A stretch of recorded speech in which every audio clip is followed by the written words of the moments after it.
En esta radioemisora presentamos Llaves para vivir con éxito, a cargo del internacionalmente conocido maestro de la Biblia y escritor Derek Prince, quien comparte su experiencia personal y ministerio cristiano en Llaves para vivir con éxito. Bienvenidos.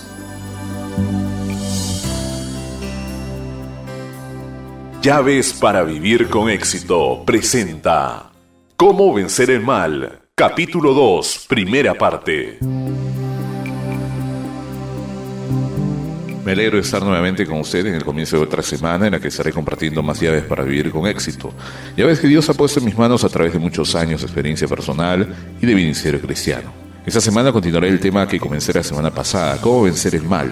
En mis charlas de la semana pasada expliqué que el mal no es algo sino alguien conocido como Satanás o el diablo, y di una reseña breve de la historia de Lucifer, el refulgente, el hermoso, el sabio, el arcángel que cayó llevándose a sus ángeles en una rebelión contra Dios, estableciendo un reino rival. Las escrituras describen a Satanás en diversas formas, ninguna de ellas agradable. El llamado el dragón, la serpiente, el asesino, el mentiroso, el padre de toda mentira y el ladrón. Las escrituras revelan que tienen tres objetivos cuando entran en nuestras vidas: hurtar, matar y destruir. Sin embargo, las buenas nuevas del Evangelio es por medio de la muerte de Jesús en la cruz. Satanás fue derrotado a favor nuestro de dos maneras. Primero, hizo posible que tuviéramos el perdón de pecados pasados. Segundo, hizo posible que recibiéramos la justicia de Dios por fe sin tener que guardar la ley. De esa manera Jesús le quitó a Satanás su arma principal contra nosotros, que es la culpa. A su vez, Jesús ha puesto en nuestras manos armas espirituales con las que podemos administrar su victoria sobre Satanás. La semana pasada examinamos un pasaje del Nuevo Testamento que describe vivamente las armas que podemos usar y su efecto en Satanás. Voy a leer ese pasaje otra vez, está en Apocalipsis capítulo 12, versículos 10 y 11, que está inmediatamente después del pasaje que describe a Satanás como el dragón y la serpiente. Dice así el pasaje: Entonces oí una gran voz en el cielo que decía: Ahora ha venido la salvación, el poder y el reino de nuestro Dios y la autoridad de su Cristo, porque ha sido lanzado fuera el acusador de nuestros hermanos. Recuerde que este es Satanás, el que los acusaba delante de nuestro Dios día y noche. Ahora viene esta declaración que es crucial, y ellos le han vencido, los creyentes, a Satanás. Nota el conflicto de persona a persona. Ellos le han vencido. Ahora vienen las armas, por medio de la sangre del Cordero y de la palabra del testimonio de ellos, y menospreciaron sus vidas hasta la muerte. A eso llamo compromiso total. Hice esa interpretación para usted en una forma simple y práctica. Pensemos a Satanás cuando testificamos personalmente lo que dice la palabra de Dios de lo que la sangre de Cristo hace por nosotros. Hay tres armas: la sangre de Jesús, la palabra de Dios y nuestro testimonio personal. Las juntamos y las hacemos efectivas cuando testificamos personalmente lo que dice la palabra de Dios que la sangre de Jesús hace por nosotros. Hay una cosa que es esencial para hacer esto. Tenemos que saber lo que la palabra de Dios dice con respecto a la sangre de Jesús. De otra manera no podemos dar testimonio.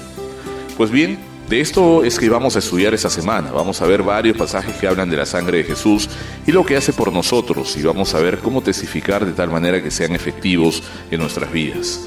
Recuerda el ejemplo de la ceremonia de la Pascua. Como la sangre del cordero de la Pascua bajo el pacto antiguo se aplicaba en los hogares de los israelitas. El padre de familia sacrificaba el cordero, recogía la sangre en un recipiente y luego la transfería del recipiente al lugar de la necesidad, su hogar, con un pequeño instrumento sencillo, un manojo de hisopo.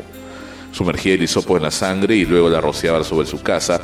Y aunque el hisopo era algo muy sencillo y humilde, era absolutamente esencial porque la sangre en el hebrío no protegía a nadie. Pero si era rociada sobre la casa, protegía el hogar, y para transferir la sangre del recipiente al hogar tenía que usar el hisopo. Nuestro hisopo es nuestro testimonio. Cuando testificamos lo que dice la palabra de Dios que la sangre de Jesús hace, es como tomar la sangre del recipiente y rociarla sobre nosotros donde se necesite. Veamos ahora algunas declaraciones que las Escrituras hacen sobre la sangre de Jesús. Buscaremos primeramente en Efesios 1, versículo 7, en quien Jesús tenemos redención por su sangre, el perdón de pecados según las riquezas de su gracia. Hay dos cosas que se mencionan que son provistas por la sangre de Jesús.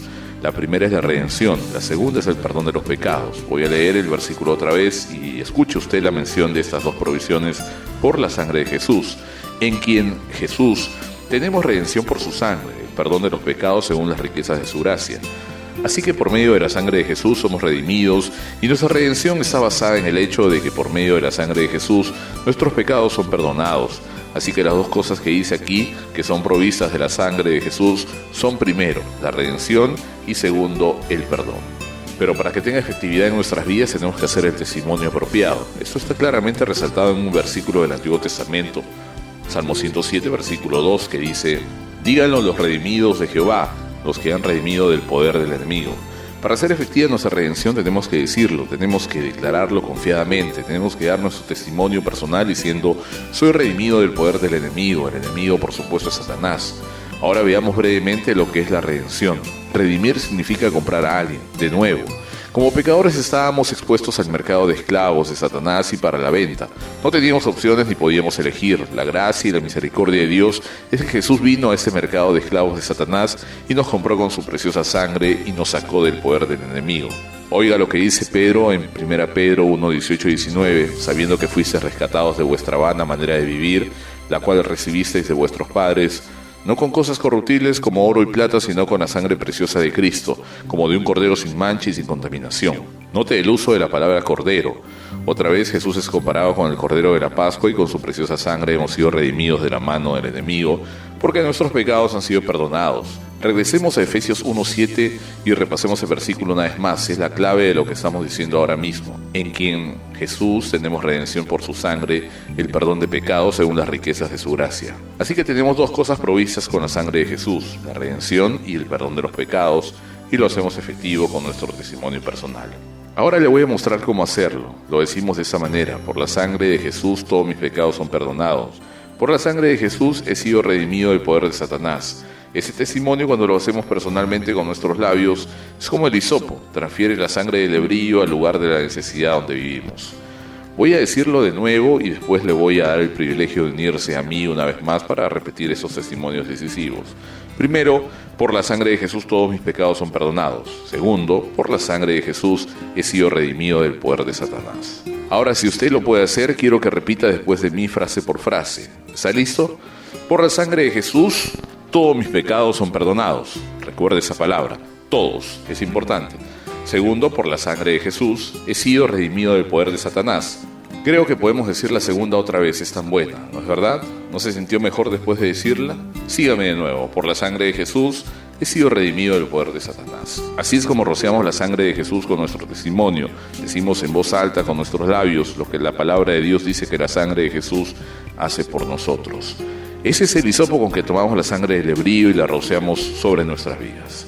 Nuestro tiempo de hoy terminó. Regresaré mañana a la misma hora. Mañana hablaré sobre otra provisión maravillosa que nos es dada por la sangre de Jesús.